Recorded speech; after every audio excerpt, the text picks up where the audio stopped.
Bonjour à tous, bonjour Catherine. Bonjour Sabine, bonjour à tous. Bienvenue dans cette nouvelle édition de l'Interview Santé.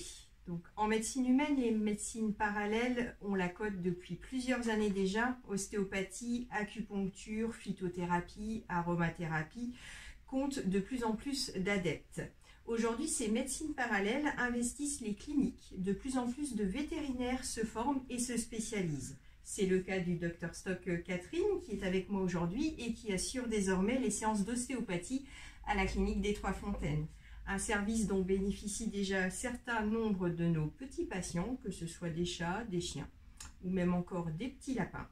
Donc grâce à ses mains expertes, n'est-ce pas Catherine? Première question, une question 2 en 1. Qu'est-ce que l'ostéopathie et à quoi ça sert? Alors, l'ostéopathie, c'est une médecine manuelle. Donc, uniquement avec les mains, on va sentir des zones dans l'organisme qui ne bougent pas correctement ou qui ne bougent pas du tout. Et on va leur redonner une mobilité normale. Question suivante. Peut-on pratiquer l'ostéopathie sur tous les animaux, toutes les espèces, ou est-ce qu'il y en a effectivement pour lesquels c'est contre-indiqué? Alors, on peut pratiquer l'ostéopathie sur toutes les espèces. Après, c'est plus le vétérinaire, donc moi, qui vais être limité. C'est-à-dire que sur les chevaux, les bovins ou les oiseaux, je ne suis pas compétente parce que je ne connais pas ces espèces-là. Mais si on les connaît, on peut pratiquer l'ostéopathie sur toutes les espèces. Dans quel cas l'ostéopathie est-elle recommandée? Alors, l'ostéopathie est recommandée dans de nombreuses pathologies ou en prévention. Donc, comme pour nous, c'est recommandé une séance par an pour les animaux en bonne santé. Et après, pour les animaux malades, donc ça peut être recommandé dans les troubles urinaires comme les cystites, dans les troubles respiratoires, donc comme chez le chat, le coryza, même des conjonctivites récidivantes, des problèmes de dermatologie. Alors évidemment, les troubles locomoteurs, donc des boiteries ou des mal de dos. Vous avez aussi les problèmes de comportement, les problèmes neurologiques. Enfin, en fait, l'ostéopathie peut être efficace dans énormément de maladies, dans énormément d'atteintes de systèmes différents. Donc revenons sur la fréquence des séances, ça dépend en fait du but de la séance d'ostéopathie. Après, la durée des séances, je suppose que c'est un peu le même principe. Oui, tout à fait. Donc au plus une maladie est chronique, au plus la séance sera longue et le nombre de séances sera important. Alors après, en général, c'est maximum 2 à 3 séances rapprochées. Et puis en entretien, pour les pathologies chroniques, c'est en moyenne 3 à 4 fois par an. Et sinon, pour les tracas, on va dire ponctuels, c'est une séance en général, ça suffit amplement.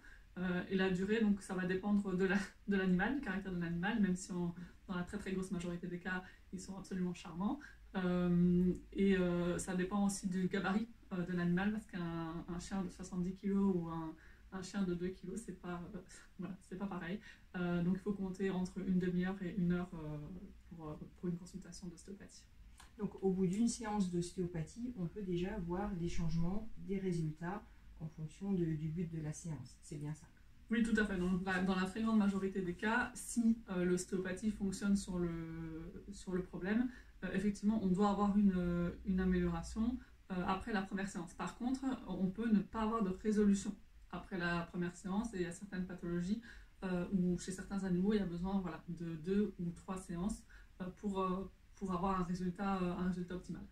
Alors, petite question qui revient aussi souvent de la part des gens qui nous suivent et qui nous ont envoyé leurs questions par le biais, toujours le même principe de la messagerie privée notamment. Est-ce qu'une séance d'ostéopathie peut être douloureuse pour l'animal? C'est vraiment rare. Donc on essaye au maximum de ne pas atteindre la douleur, parce que le problème c'est que si on leur fait mal, après on ne peut plus les toucher, on peut avoir du mal à les toucher.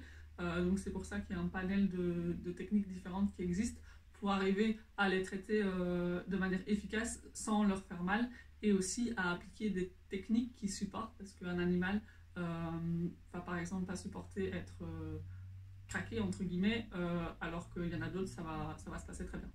Donc justement, en parlant d'entendre craquer, donc les propriétaires ne s'inquiètent pas si on entend craquer entre guillemets au cours de la consultation, c'est tout à fait normal. Oui, il ne faut pas s'inquiéter. Après, moi, c'est pas ma manière de travailler favorite, donc c'est vrai que chez moi, vous l'entendrez pas souvent, mais ça peut arriver et il ne faut pas s'inquiéter. D'accord. Enfin, dernière question, mais qui est quand même importante, est-ce qu'il y a des contre-indications aux séances d'ostéopathie? Oui, les principales contre-indications, ça va être la douleur. Sur un animal douloureux, on est assez limité. Des douleurs comme peuvent être présentes dans l'hernie discale, par exemple. Là, c'est pas possible. Ou des animaux qui ne se laissent pas du tout faire. Alors après, c'est toujours possible de faire une séance d'ostéopathie sous anesthésie, mais c'est quand même voilà, pas la même chose, donc on préfère éviter au maximum. Très bien. Ben, écoutez, j'espère qu'on a répondu à toutes vos questions et que du coup, vous allez nous contacter pour éventuellement avoir plus de renseignements parce que là, on est un petit peu limité au niveau du temps aussi. Mais voilà, sachez que dès à présent, nous avons le docteur Catherine Stock qui est notre ostéopathe attitrée à la clinique des Trois Fontaines. Beaucoup de nos petits patients sont déjà passés entre ses mains expertes, donc n'hésitez pas si vous aussi vous pensez que votre petit animal de compagnie, chat, chien ou encore NAC, notamment les petits lapins, aurait besoin d'une séance d'ostéopathie, n'hésitez pas à revenir vers nous. On est disponible à l'accueil, le docteur Stock est disponible en consultation. Voilà, il n'y a plus qu'à. En attendant, je vous souhaite une bonne fin de journée. Bonne fin de journée, Catherine. Et je vous dis à très bientôt pour une nouvelle interview santé.